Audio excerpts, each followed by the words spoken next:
I wasn't looking for giants when I started researching Siberian logging operations. I was investigating labour practices in pre-Soviet Russia, work crews, logging camps, the industrial extraction that fueled imperial expansion. Standard historical research, the kind of thing you compile into neat tables of production quotas and labour statistics and move on. But then I found the photographs, not drawings, not folklore illustrations, not exaggerated tales from trappers around campfires. Photographs, actual photographic evidence from the 1880s through early 1900s showing work crews in Siberian forests with individuals of impossible scale, standing among regular-sized loggers, their proportions so dramatic they seemed like perspective tricks. Except they weren't tricks. The depth of field was consistent. The snow patterns matched. The shadows fell correctly across all figures. These images predated any sophisticated photo manipulation technology. And that's when the official explanations stopped making sense.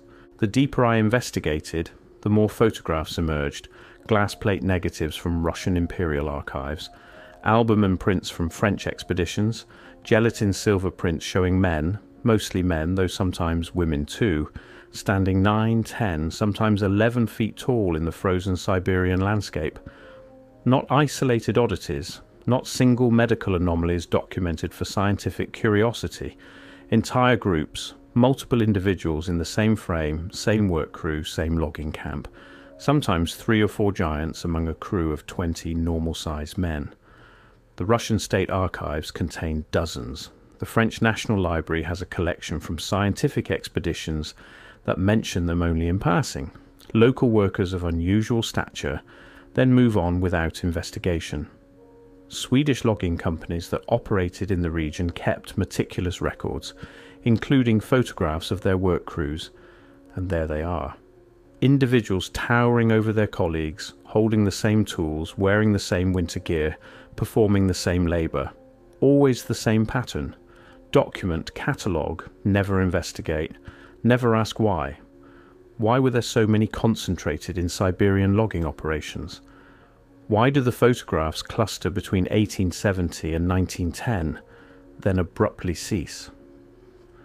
Why do expedition journals describe these individuals not as curiosities but as valued workers, stronger, more capable, specifically recruited for the heaviest labour? And here's what makes it impossible to dismiss. These giants aren't posed for spectacle. They're working. Mid-task, photographs show them operating saws, moving logs, standing in work formations with their crews. The images weren't taken to showcase anomalies. They were documenting logging operations, and the giants just happened to be there. Unremarkable enough that photographers saw no need to explain their presence. Once you notice it, the evidence multiplies. I started examining the logging equipment itself. 2-man crosscut saws from Siberian operations measure 12 to 16 feet in length, far longer than comparable saws used in European or American logging during the same period. Standard historical explanation, designed for exceptionally large Siberian timber. Except Siberian trees, while large, aren't proportionally bigger than old-growth forests in North America or Scandinavia, which use significantly smaller saws, unless the men operating them weren't standard-sized. The saw handles themselves tell the story. Grip spacing on these antique tools, still found in museum collections and rural Russian salvage yards, measures 40 to 50 inches apart. A normal-sized man with average arm span can't comfortably operate a saw with handles spaced that far apart. You'd have to fully extend both arms, eliminating any mechanical advantage, making the tool essentially unusable. But for someone 9 feet tall with proportional arm length, the spacing becomes perfectly ergonomic. Then there are the sleds. Massive timber transport sleds found abandoned in remote Siberian regions, some still half buried in permafrost. These aren't the sleds you'd use for moving processed lumber to mills. These are field sleds, designed to drag fresh-cut logs from cutting sites to staging areas. The construction is identical to standard logging sleds except scaled up by nearly double. The pulling harnesses measure 7 feet from shoulder mount to load attachment point. The structural load capacity suggests weights that would require a dozen horses to move, or several exceptionally strong men. Museums display these as ceremonial sleds or parade equipment, despite obvious wear patterns, despite the fact that they're found in working forest regions dozens of miles from any settlement large enough to hold parades. The alternative, that they were functional equipment built for human operators of unusual size and strength, apparently doesn't warrant consideration.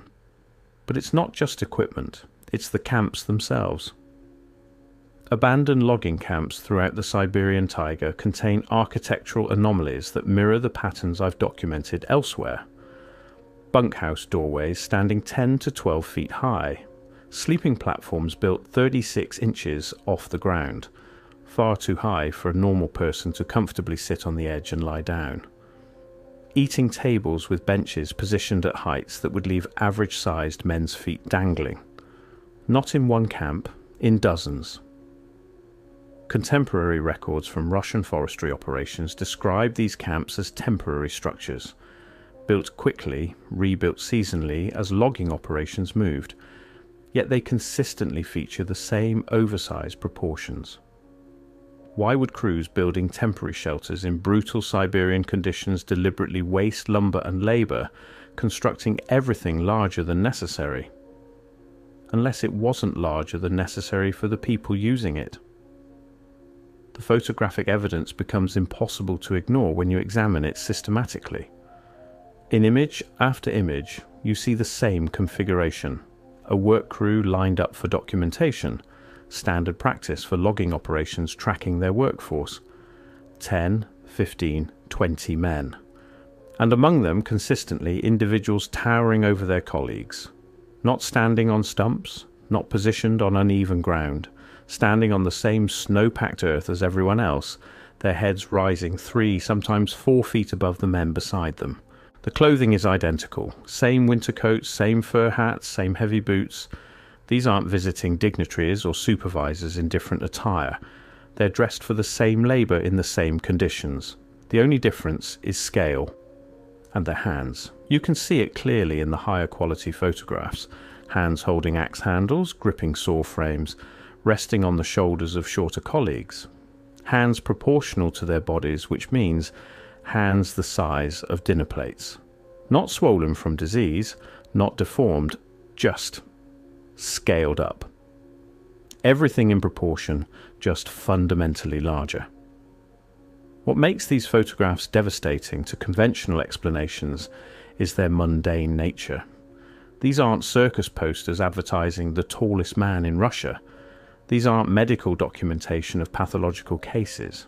These are workplace photographs, logging crew rosters, the visual equivalent of punching a time clock. The giants are just there, part of the crew, unremarkable enough that no one bothered to note their presence in the captions, as if 9-foot-tall men in Siberian logging crews were completely normal. The French expeditions provide the most detailed documentation, precisely because they weren't looking for giants. They were surveying Siberian resources and labour practices for commercial purposes. An 1891 expedition report describes encountering a logging operation near the Yenisei River, employing what they called indigenous workers of extraordinary physical development. The account is clinical, almost dismissive. Several individuals of exceptional height, estimated between 2.7 and 3.2 metres, performing heavy timber work with efficiency exceeding normal labourers. Foremen indicated such workers commonly employed throughout the region for tasks requiring significant strength. 3 metres, nearly 10 feet tall. The report doesn't sensationalise this, doesn't express shock or disbelief, just notes it as an observed fact and moves on to discussing timber quality and transportation logistics, as if encountering multiple 10-foot-tall loggers was interesting but not particularly unusual. The photographs accompanying that expedition show exactly what the report describes. Massive individuals among standard-sized crews, mid-work unremarkable. Then the records stop. After approximately 1912, these photographs disappear from Russian archives, not gradually, abruptly. The detailed expedition reports cease. The logging company rosters that previously noted crew composition stop mentioning workers of unusual stature. The glass plate negatives that documented daily operations suddenly show only normal-sized men. What changed? Not the logging operations. Siberian timber extraction continued and expanded. Not photographic technology. Cameras became more common and accessible. Not the workers themselves. There's no evidence of mass emigration or population collapse, just the documentation. The official record simply stops acknowledging what it had previously documented without comment. And when you try to trace what happened, you hit the same wall across every archival source. The Russian Revolution provides convenient cover. Records destroyed, archives burned, institutional memory disrupted. But the pattern appears before 1917. The photographs stop appearing in French and Swedish company records by 1913. German industrial surveys of Siberian resources, which previously included photographic documentation of local labour forces, suddenly omits such images after 1911, as if someone decided these particular workers were no longer appropriate to document, as if their existence became inconvenient to acknowledge. The tools remain, though. The evidence persists in ways that can't be completely erased. Throughout Siberian Russia, antique dealers and rural salvage operations still occasionally uncover the massive implements. Axes with handles measuring 7 feet long, splitting mauls weighing 80 pounds, pike poles extended to lengths that would be completely unmanageable for normal-sized men. All showing wear patterns, all functional tools, not decorative pieces. Local historians categorize them as unclear purpose or possibly ceremonial, despite finding them in contexts that are clearly industrial, buried in old logging sites, recovered from collapsed equipment sheds, unearthed during construction projects in regions with documented timber extraction history. The alternative explanation, that these were everyday tools for workers whose size made such implements practical, remains unspoken in official documentation. Too many questions, too much disruption to establish narratives about who worked in Siberia, who built the infrastructure, who accomplished the industrial feats we've credited to standard historical actors. But the pattern extends beyond just Siberia. Once you know to look for it, you find similar photographic evidence from logging operations across the Russian Far East, throughout the Ural mountain regions, even in northern Scandinavia, where Swedish and Norwegian operations overlapped with Russian territory. Always the same configuration, work crews containing individuals of extraordinary size performing heavy labour, documented without fanfare, and always stopping around the same period, that crucial window between 1910 and 1920, when something shifted in what was considered acceptable to record. The architecture tells the same story.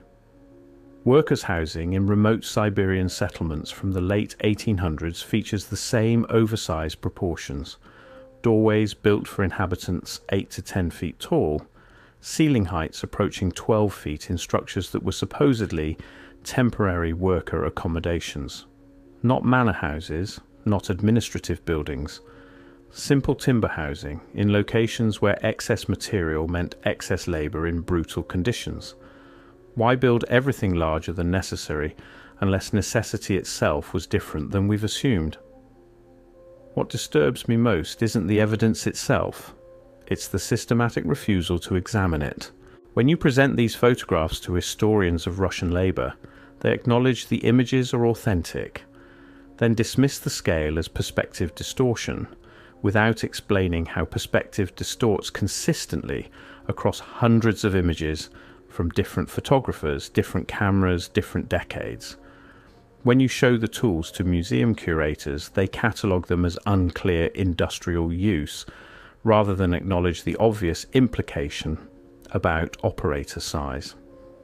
When you point out the architectural proportions, you're told they reflect regional building traditions, without any explanation of why such traditions would deliberately waste resources, making everything too large.